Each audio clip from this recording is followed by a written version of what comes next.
welcome to today's lesson. Everybody should have in front of them a pencil and an eraser. We're going to start with the value worksheet, and then we're going to use what we learn in shading and tone on our lion art. And in the background, we have, can you say William Hallmark?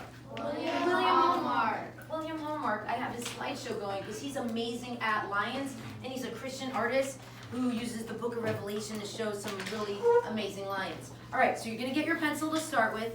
You're going to hold it sideways, and you're going to try to match the value or tone on the darkest shading all the way to the left.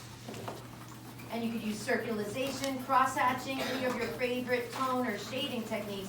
And you're going to slowly let up on the pressure of your pencil and slowly get lighter as you go right to try to match the value shading tone. Okay? Next you're going to, you see the circle down here? Can you say sphere? Sphere. Sphere means instead of just a circle, the light hits on one side and your darkest dark, you're going to then use some shading to make it darker on one side and slowly lit up and do a shadow and have it go from dark to light. And that then will turn a circle into a sphere by adding dimension to your circle. And if you could show value or tone in your art, that's the art that's winning all the competitions in the Florida Fair, because the judges' criteria says that you added tone or value to your art to make it dimensional. And that's what we're working on today. So slowly go from shading from dark to light and add some tone on your sphere on your worksheet. Yes, Quentin? Yes, actually, since I'm videotaping, I'm just going to have you use a different pencil and not use the sharpener, okay? So that will make, yes? Would you like another pencil as well? I have over here by the sharpener lots of pencils actually sharpened for you, and I will grab one for you so you don't have to use that mechanical. All right, so right now we're shading, and we are, oh, you need one too, Colton? I will be happy to. And you can show some of my students' shading worksheets if you want to go over their heads and just look straight down.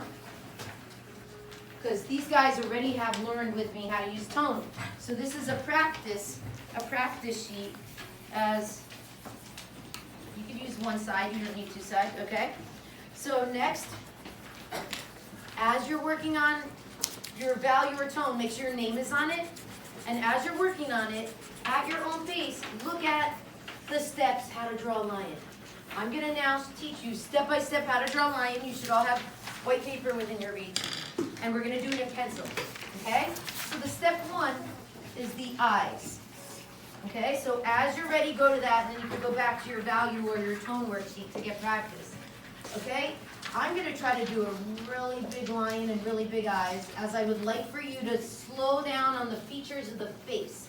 And you guys who took me for portraiture know you're going to do two almond shapes. Yes, Jackson? Okay, so start with two eyes for your lion. And I will get you more pencils. You guys who need them, just raise your hand and we'll deliver you pencils. Yes? Everybody else's pencils working, the ones we sharpened before, guys? All right, so two eyes. Next, if you've had me for portraiture, you know I'm going to do the glare, the pupil, and the iris. And you guys, this is a more advanced lesson. A glare, the pupil, if you haven't had me before, if this is too hard for you, do the best of your ability in eye. Okay? After you do two eyes, look at the steps I have for you. We're going to do a triangular nose. Little kids, my kindergartners need me to teach them to do a line for a triangle, do a dot where you want the triangle to meet, and then come down and down to do a triangle. Now, you can see on the step, you kind of draw. Before you finish the eyes, I try to do lashes. I try to do some darkness around the eyes, just like a real lion, to show it's really looking at you like the real lions have fur. So I'm trying to do a little fur around the eyes to give it a little dimension. And if you're with pencil, you can even do a little shading. All right? Then from there, you're going to have a line down, and you're going to eye it and think, if this is a lion, where would I put the triangular nose? All right?